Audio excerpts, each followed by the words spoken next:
Fala, torcedor santista, tudo bem com vocês? Eu sou a Nájila Luz e hoje é dia de análise da derrota do Santos para o Atlético Goianiense na Vila Belmiro. Era o famoso jogo de 6 pontos, né? O Santos começou a rodada em 10º e o Atlético Goianiense em 11º, mas com o resultado as posições se inverteram, né? Agora o Santos, que é o 11º colocado do Brasileirão, estava difícil vencer fora de casa, né? Estamos aí com uma derrota diante do Palmeiras, um empate diante do Bragantino e agora, em casa, que a gente acreditou, né, que nós poderíamos vencer, acabamos derrotados. Vamos tentar entender esse resultado do Santos. Já peço também a participação de vocês aqui nos comentários sobre os destaques positivos, se é que eles existiram, e também os negativos aqui da partida. E também já pedi para você deixar o seu like e se inscrever no canal, caso ainda não seja inscrito.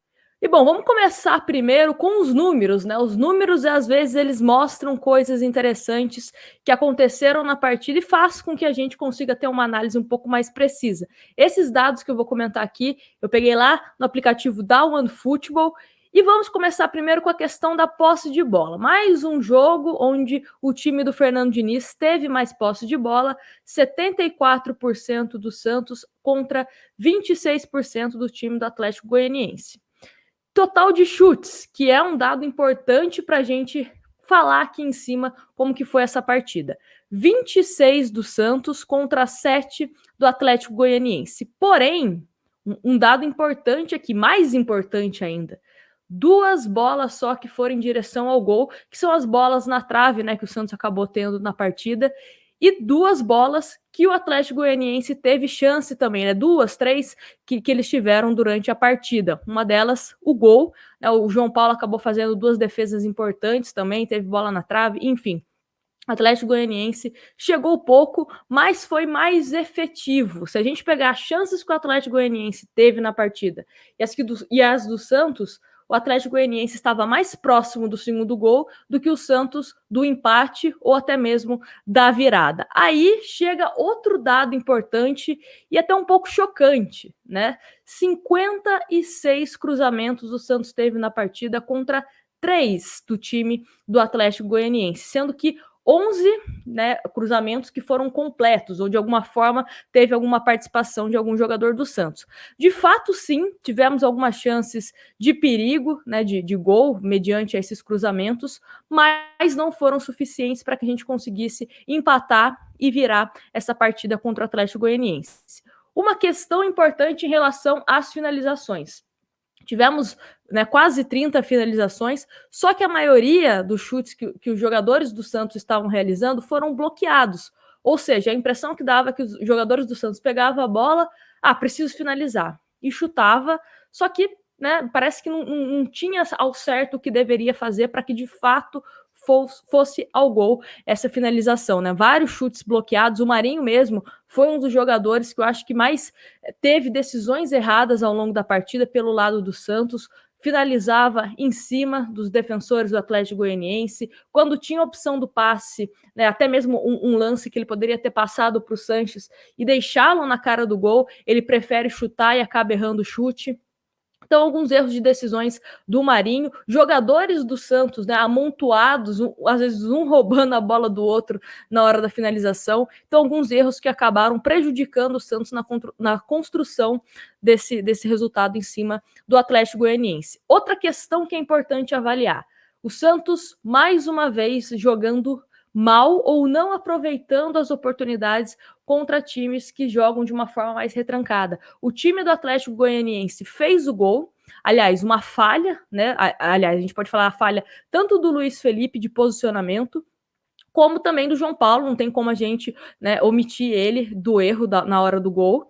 E fez o pênalti, o Atlético Goianiense fez, converteu, e o Santos, a partir daí, também tem uma queda de rendimento. São 2 coisas que a gente sempre comenta. O Santos toma o gol e dificilmente consegue voltar rápido, né, para o jogo, o que estava jogando. Antes do pênalti, o Santos até que estava jogando bem contra o Atlético Goianiense, e aí o Atlético fez o que queria, que era um gol, E aí ficou todo posto ali na retranca, se preocupando apenas na marcação, né? Fizeram uma linha de 5 defensivo e o Santos teve dificuldade para conseguir adentrar até a área do adversário. Por isso, esse monte de cruzamentos e finalizações que, de fato, né, não foram em direção ao gol. Outra questão que a gente precisa falar aqui. Passei os números do Atlético Goianiense, né? 3 cruzamentos apenas na partida e proporcionalmente tiveram mais chances que o Santos. E essas chances do Atlético Goianiense nas bola nas costas dos nossos defensores, tanto laterais como zagueiros também. Então é mais um erro que a gente também vem observando dos últimos jogos do Santos que precisa ser corrigido pelo técnico Fernando Diniz. E aí, durante a entrevista coletiva, o Diniz foi questionado em relação à partida, né, o que ele pensa dessa partida, e ele disse o seguinte: o time fez uma partida muito boa hoje, muito boa mesmo. A gente se deu poucas chances ao Atlético Goianiense, e assim, bem no final, lá no segundo tempo, meio pro final, que tivemos uns contra-ataques mais perigosos, que o João fez uma ou duas defesas. E no primeiro tempo, a única falha que a gente teve de marcação, a gente acabou tomando o gol. Fora isso, o time foi bastante incisivo, foi contundente, criou situações, com um time que veio com a proposta de jogar atrás, mudou a sua formação tática e de jogadores, jogou com 3 volantes, 2 pontas, que jogavam mais para marcar o lado do que, propriamente dito, fazer contra-ataques. E a equipe tentou o tempo todo a vitória. Infelizmente, o futebol às vezes a gente não consegue explicar muito. As explicações, a gente vai ficar conjecturando. E se for fazer de uma maneira simples, a gente criou e não fez gol. E a gente ofereceu pouca chance, e na pouca que ofereceu, eles acabaram fazendo gol e foi 1-0. Quanto ao resultado, o quanto prejudica, isso a gente só vai saber para frente. Assim, perder ponto em casa sempre é ruim. A gente já tinha perdido 4 pontos aqui para o esporte e para o Juventude, partidas também que a gente teve muito mais chance de ganhar do que de empatar, e hoje mais ainda. O resultado hoje de empate já seria muito injusto pelo que foi o jogo. Mas agora seguir, levantar a cabeça e não achar... o desempenho que a gente tem que ter é tentar sempre ser próximo disso que foi hoje e ser mais eficaz na hora de concluir para gol. Só queria ressaltar essa fala do Diniz, onde ele fala, né, que o time fez uma partida muito boa. Em tese, sim, teve mais posse de bola do que o time do Atlético Goianiense e tal, só que não foi efetivo. E futebol não é quem tem mais posse de bola, quem tem mais cruzamento ou chute ao gol. É quem faz mais o gol. E dessa forma, quem foi mais objetivo foi o time do Atlético Goianiense, né? Outra questão de que o Santos criou, mas não fez. Só que essa questão da criação, até concordo, finalizou, né? 29 vezes. Só que os jogadores do Santos tiveram as melhores decisões na hora desses chutes. O Santos, na hora que tinha que cruzar as bolas, tinha as melhores decisões. Até mesmo a questão do Bruno Marques resolveria. O Santos acertou apenas 11 cruzamentos.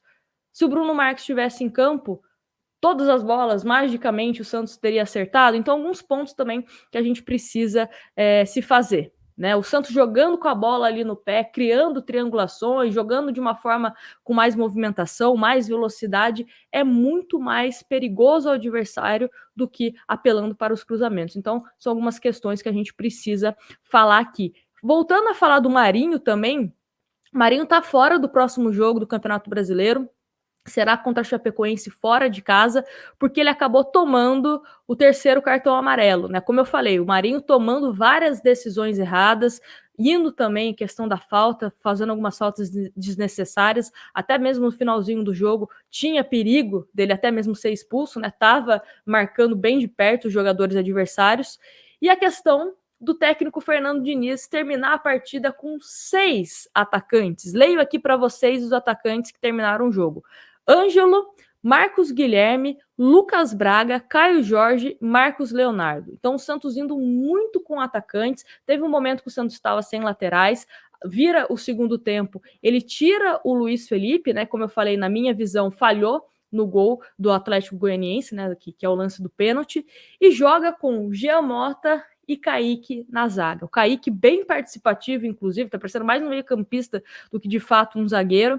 Então, ele de fato foi ousado, mas foi uma ousadia que poderia ter custado o Santos mais gols. O Santos bastante exposto defensivamente, o Jean Mota, né, sendo o nosso nosso zagueiro, o Camacho estava atuando mais ali no meio campo, então de fato foi ousado, mas não vejo isso com bons olhos. Acho que a gente precisa ter um time um pouco mais equilibrado em busca de construções de resultado. Tanto um Santos sabendo o que vai fazer quando enfrentar adversários, né, mais fechados defensivamente e principalmente você não ficar sofrendo tanto defensivamente quando você sofre um contra-ataque, que foi o caso do Santos. As melhores chances do time do Atlético Goianiense foram de bola nas costas dos nossos defensores. Então, algumas questões que a gente precisa corrigir, porque o próximo jogo é contra a Juazeirense na Vila Belmiro.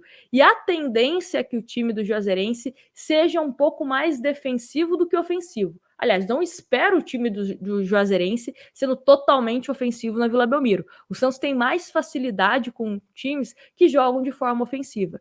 E isso precisa ser corrigido, porque não são todos os times do Brasileiro, Sul-Americana e Copa do Brasil que jogam 100% de forma ofensiva, né? Vamos colocar assim. Então a gente precisa começar a entender como vencer essas partidas. É no cruzamento? Se é no cruzamento, então quais são as melhores opções?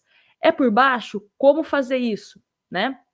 E, obviamente, contar com o bom senso de alguns jogadores na hora de decidir o que fazer quando está com a bola no pé. Não é só porque você precisa finalizar que você vai finalizar de qualquer jeito, né? Precisa de capricho. E outro ponto interessante que a gente precisa comentar aqui é a questão do Caio Jorge. O Caio Jorge que está sendo colocado aí na mira do Benfica, Milan, Juventus. Será que ele fica? Será que ele não fica? E se não ficar, como o Santos do Fernando Diniz vai jogar? Querendo ou não, né, tem algumas críticas em relação ao Caio Jorge, de alguns jogadores, né, acompanhei alguns comentários na live, mas, querendo ou não, ele é o artilheiro do Santos na temporada. E como jogar sem Caio Jorge? Vai jogar com Marcos Guilherme, de falso 9, Marinho, falso 9? Eu, particularmente, não gosto dessa ideia. Vai jogar com o Marcos Leonardo substituindo? Acho que é uma ideia até que interessante. Ou Raniel. Então a gente também precisa pensar nesse assunto para os próximos jogos, porque a gente não sabe até quando o Caio Jorge vai ficar aqui no Santos, a gente precisa de uma certa alternativa. Mas é isso, quero pedir para você deixar o seu like aqui no canal, se inscrever e não se esqueça, de segunda a sexta, a partir das 17 horas, temos o nosso Boletim Santástico para falar sobre Santos Futebol Clube e depois, às 18 horas, estou lá nos Cornetas FC, inclusive o link do canal está aqui na descrição. Se você puder se inscrever, será muito bem-vindo. Um grande abraço para vocês e até o próximo vídeo.